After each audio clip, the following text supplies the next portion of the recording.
Hello, I'm Maciej Mikos and you're watching World News Tonight, live from Warsaw. Russian troops are advancing in Ukraine. Hundreds of thousands of civilians are left without power. We'll have more on that in a moment, but first let's take a look at tonight's headlines. The future of Ukrainians in Poland in question after presidential veto on benefits.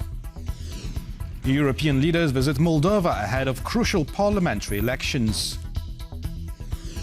And 3 Americans are accused of covert operations in Greenland. Russian troops have entered the Dnipropetrovsk region in southeastern Ukraine as Moscow sends more troops to storm the Ukrainian defenses. It comes as Kyiv reiterates its readiness to hold peace talks with the invader. Our chief political correspondent, Aaron Damon, reports. Another night at war. It happened at 20 to 7 in the morning. I came here, the girls showed me, so I cleaned it up. I heard that it hit really hard. Another day of destruction, with more than 100,000 Ukrainian homes left without power. It comes as officials admit that Russia has advanced in the Dnipropetrovsk region for the first time, though they deny Moscow has gained a foothold there.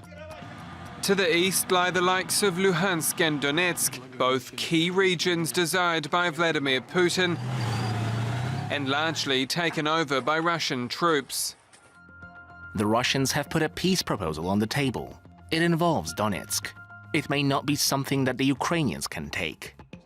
US envoy Steve Witkoff revealing on Tuesday that American officials speak to their Russian counterparts every day, while flagging an upcoming meeting with Ukrainian representatives in New York this week. Witkoff is also keeping the faith that a bilateral sit-down between Ukraine's Volodymyr Zelensky and Putin remains possible. Zelensky again making it clear that he's waiting for the green light from the Kremlin. There will be contacts with Turkey, there will be contacts with the Gulf countries and with the countries of Europe, which can be platforms for talking with the Russians. From our side, everything will be as ready as possible to end the war. But President Trump has been sounding less confident on getting the pair in the same room, as his patience appears to wear thin. Very personal from their standpoint. There's tremendous dislike personally between the two men. Reports confirm Trump's tack may be changing, with America now open to delivering intelligence and battlefield oversight in a post-war Ukraine.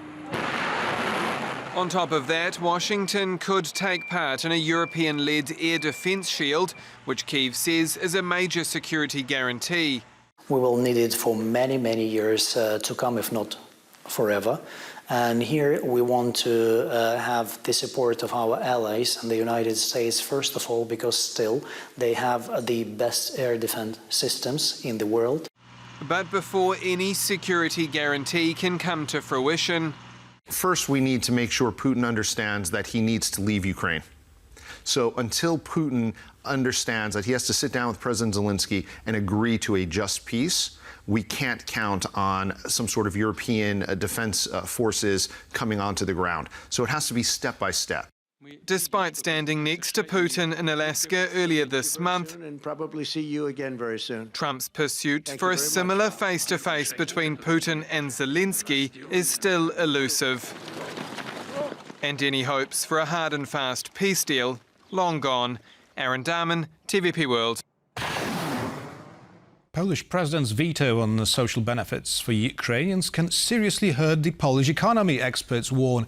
Will the president challenging the government cause severe collateral damage? Kazimierz Łysiak has more. Unemployed refugees shouldn't receive social benefits. That's the reasoning behind President Nawrocki's veto of the bill on aid for Ukrainians. The right-wing head of state clashed on this issue with centrist Prime Minister Donald Tusk on Wednesday.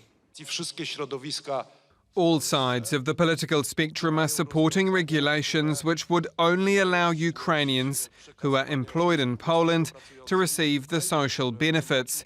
So I'm surprised now to see criticism from the government when I've taken concrete steps to make it happen. But the criticism is not only centered on social benefits.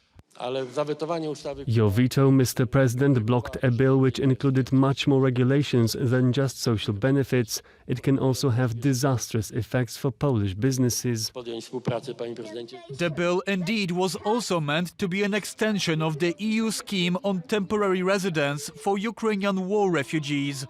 As it expires on September 30th, close to 1 million refugees living in Poland could lose their temporary residence status. Without it, they could lose their jobs. Without legal solutions to ensure they can stay in work in Poland legally, many industries facing worker shortages could face serious problems. I'm saying mainly about manufacturing, construction works, transportation, administration, services. The president's veto means the government now has only a month to prepare a new draft bill or face an administrative disaster come October.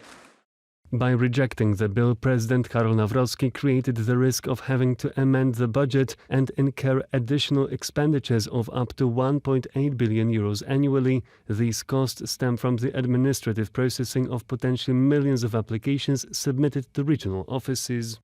And this cost would be more than double the amount Poland is currently spending on social benefits for Ukrainian refugees, just over 650 million euros. With the clock ticking, the government is aiming to have a new draft ready by September 9th. Propozycją generującą chaos. We'll have solutions by the next parliamentary session. This includes regulations on extending temporary protection for Ukrainians under the EU directive, but also social benefits for all foreigners.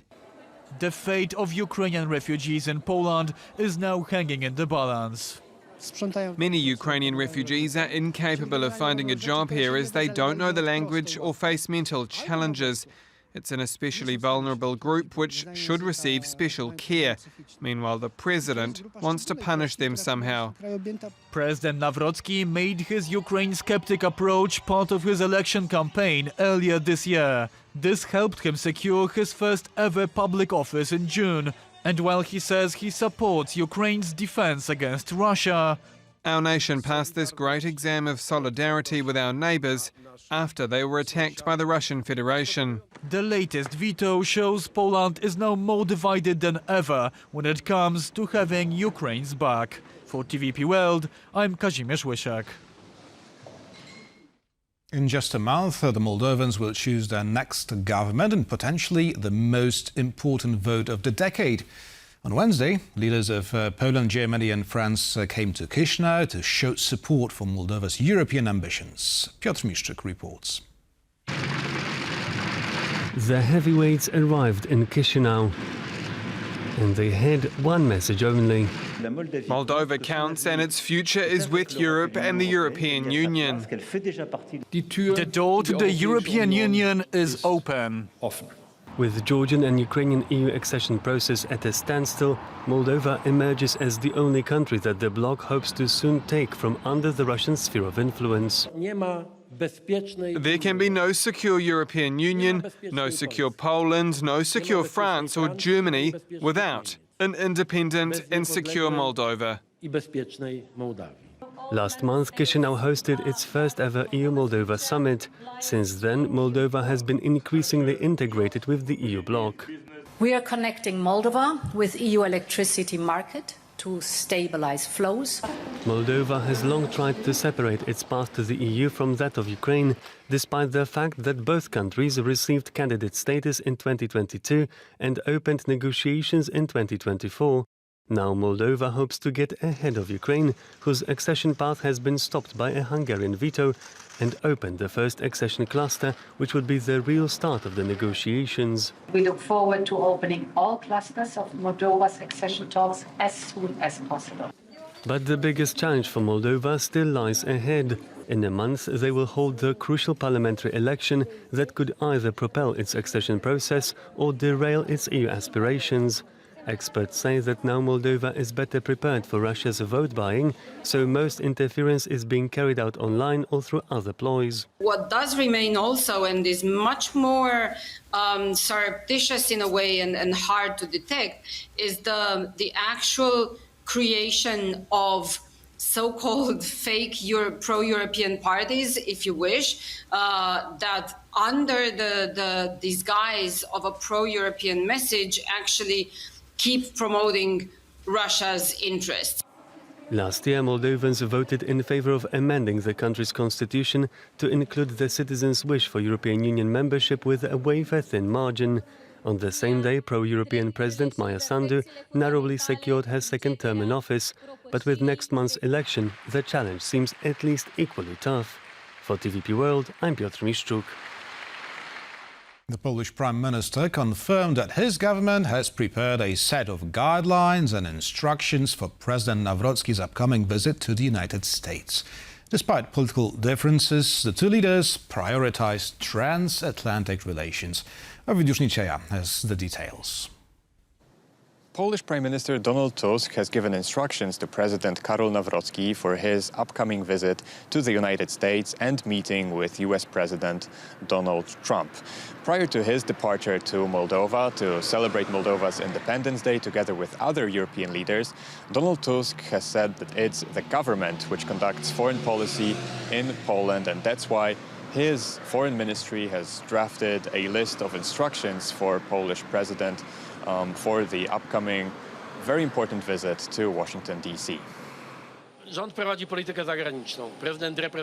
The government is responsible for conducting foreign policy. The president represents Poland abroad, and the government provides him with recommendations when necessary. Together with the Foreign Ministry and Minister Sikorski, we have given the president our instructions ahead of his trip to Washington. President Nawrocki and I have agreed to meet before his departure to discuss the details. It's the government's responsibility to plan our country's foreign policy, which we then submit to the president and his office. On September 2nd, Polish President Karol Nawrocki will travel to Washington, D.C. for his first international visit since he became Poland's president. Now, he is from a different political camp than Prime Minister Donald Tusk. They're both from opposing political factions, and they disagree on many issues here internally. However, they have both repeatedly stressed that on issues related to foreign policy, on many of those issues, they are united, they understand one another, and their priorities are similar. And relations with the United States are a priority to both of them. That's why this visit is seen as a very important here in Poland. And the likely topics of this conversation will be the security of this part of the world and America's involvement in the European security architecture.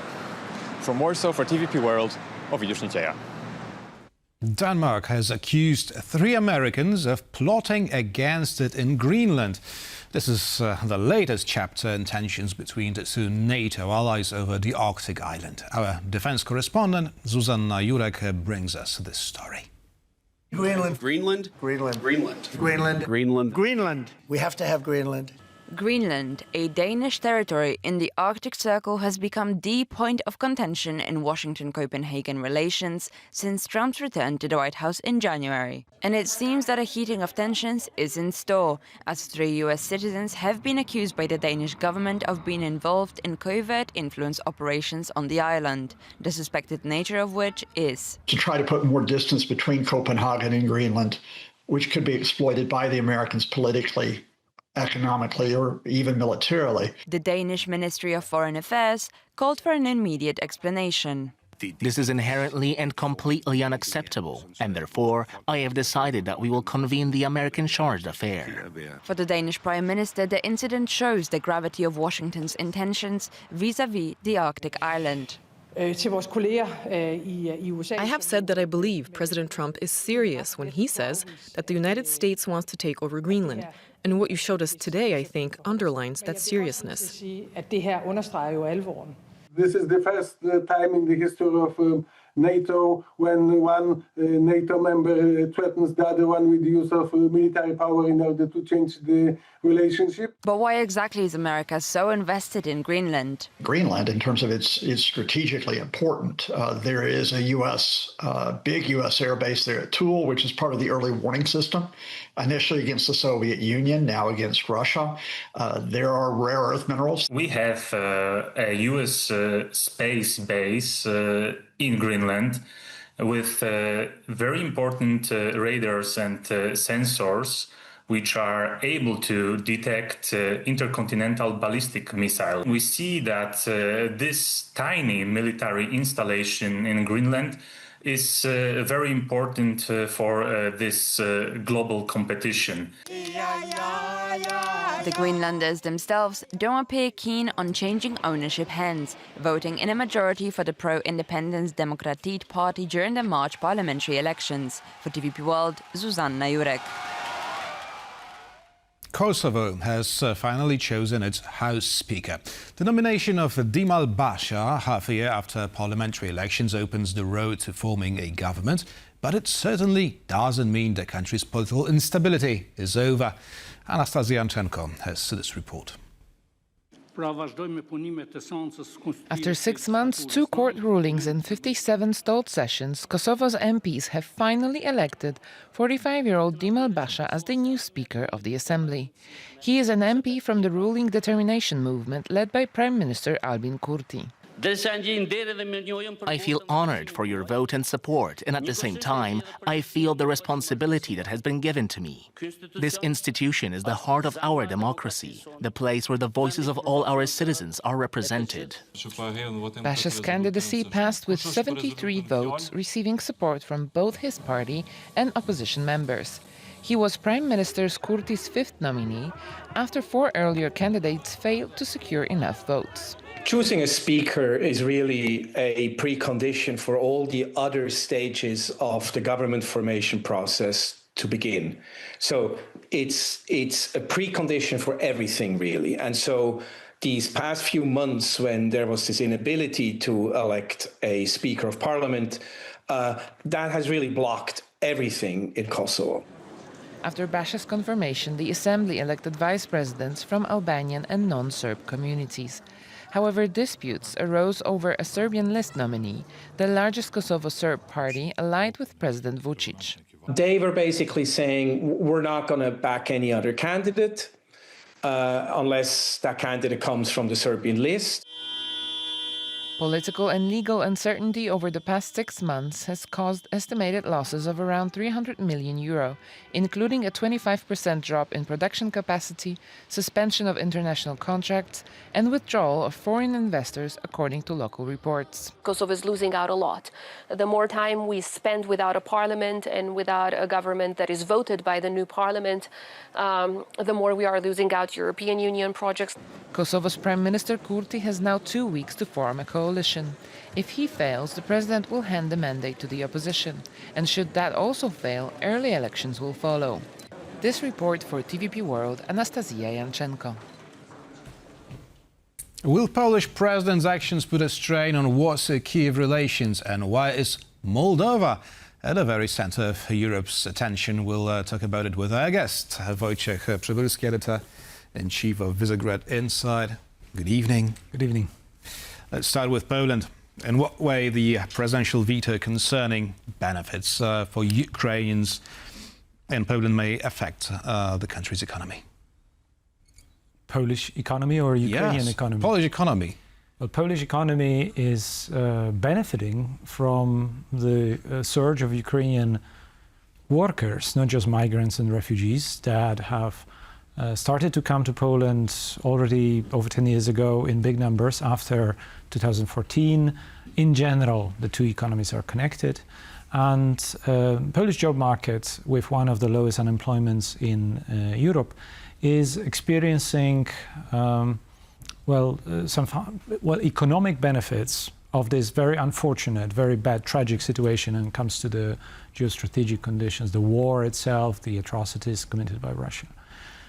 So pushing or making Ukrainians feel unwelcome, and because of policies and laws and regulation that would forbid them from prolonging their stay beyond end of September, they're put in a more precarious situation, and they might consider to leave along with the jobs that are there in the healthcare system, in transportation services, basically in every pillar of the Polish economy. I mean, you can compare the significance of that to how much migrant workers have been the foundations of the British economy before Brexit. And to what extent Russian-sponsored narrative of Brexit has been undercutting British economy along with the European links and ties to the key security partner, which is Britain. Understood. However, this veto concerns, just like you said, social benefits for those who work legally in Poland, right? Well, the social benefits are just a smokescreen. At least this is what the government says, because the actual regulations that have been vetoed are only in part the subsidies for families. And who could deny that families with children in a country with one of the lowest demographic growth need every support possible, regardless of the current nationality? Because I'm asking you about it because it was today that the president, well, expressed his bewilderment with the fact that the government does not support his veto because it was the government-backed candidate during the presidential campaign who first came up with this idea. Yeah, but what the president wants to do is put things upside down in Polish politics overall. I mean, he's deliberately attempting to put himself in charge without constitutional prerogatives. He is attempting at creating an image that he has the initiative and legitimacy that the government does not have it. And he tries to sell it a very primitive picture to probably many of his voters, quite true, that because they voted for him, Donald Tusk is no longer the prime minister. So that's what we saw today during the cabinet council, right? That he's presiding over the works of the government, not the prime minister. I mean, was that the intention? He's using the constitutional facade in order to try to undercut the politics and democratic legitimacy of the government as things stand in Poland. And Poland is a parliamentary republic. President has unusually strong position for a parliamentary republic, to the point that some people say this is semi-presidential. But a president may play only a constructive role or a destructive role to the government policy. And he can be constructive in the sense of pushing things forward and creating more ambitious policies, or he can veto and block. And he chooses, apparently Mr. Nawrocki chooses to veto and block and to be the destructor of the Polish politics. And to what end? In the given circumstances, to what end? Now, this veto may have really far-reaching consequences. Now, do you believe that such a scenario of hundreds of thousands of Ukrainians leaving Poland next month is a possible one? I think it is possible in gradual steps, not by thousands in lines and packing up their cars. But there isn't one family of Ukrainian origin in Poland that wouldn't be thinking about it, I'm sure. And along with them, all the people who are dependent on their support and their work in Poland. Owners of companies, public institutions, as I mentioned, school, hospitals, clinics, and so on.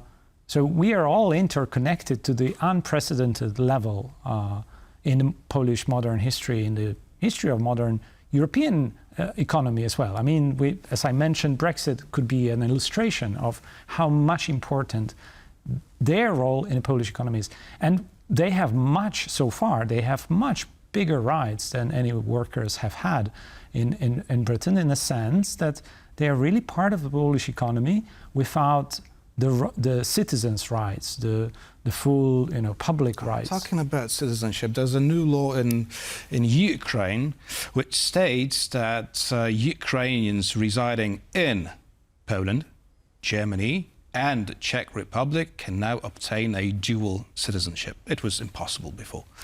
Now, do you think that this law can actually change the situation of Ukrainians in Poland? Well, lack of this law, of the previous state, that we didn't have this constraint. And the Ukrainian state was in a way oppressive, not only for Ukrainians who left, but also towards those who possibly would like to leave. You can see that the strategy is changing. It's not only this dual citizenship law, but also an announcement that male citizens of Ukraine between age 18 and 22, I think, will also be able to travel and reconnect to families. And in a way, the direction set by the government, if this is going forward, is going to be opening up, being more trustful towards citizens, trusting that they are doing things for themselves, and that Ukrainian state needs them but cannot coerce them to patriotism. It just has to trust the Ukrainians will love their country and do their duty. Talking about the duty, the patriotic duty. Moldovans will choose their next government in a month, and leaders of Poland, Germany and France today visited Chișinău. Now, how important is this show of support ahead of the elections? It's increasingly important. It's important for Moldova because of the direction the government may steer afterwards.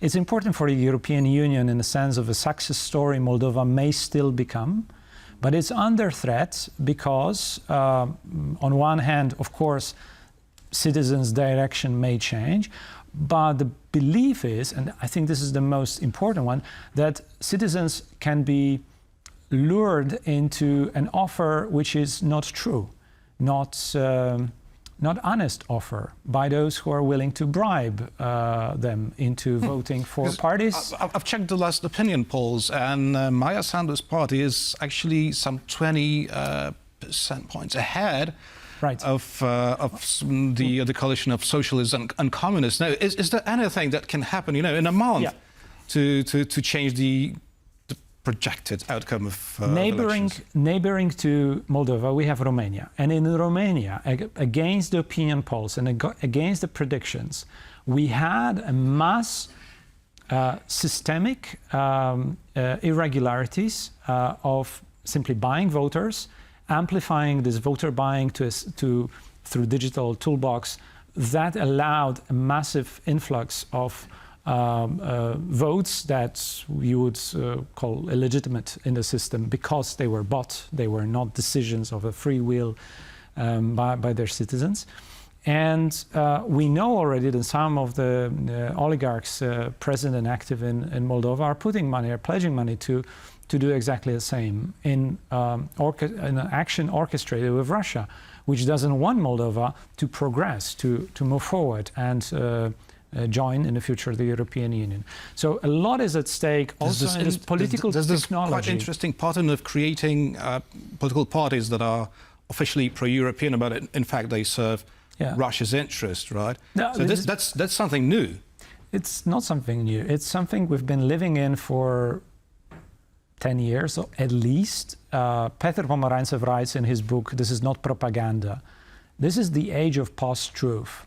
And Kremlin is deciding that instead of hardball ideology, it rather wants to undermine any sense of truth, of a sense of facts on the ground. And using this confusion, it can then install certain emotive institutions or actors in the public field. And such are these parties. This is about creating supposedly pro-European parties, but their actual intention and effect on the public decisions and the law, the legal acts, are only going to curtail Moldova from the path that they want by declaration to choose. Similar thing has just happened in Georgia. We also had a party that declared itself moving towards the European Union and being such a pro-European fan, but in all their actions, they did the things that prevent Georgia from moving towards European integration. They also declared themselves anti-war, and given the complicated political situation in Moldova, the Transnistrian region where Russian forces still station, it may just well be the case with Moldova too. And this is where we put full stop. Wojciech Przybylski, editor-in-chief of Visegrad Inside, was our guest this evening. Thank you. Thank you very much. And thank you for watching and stay with us for much more news and interviews here on TVP World.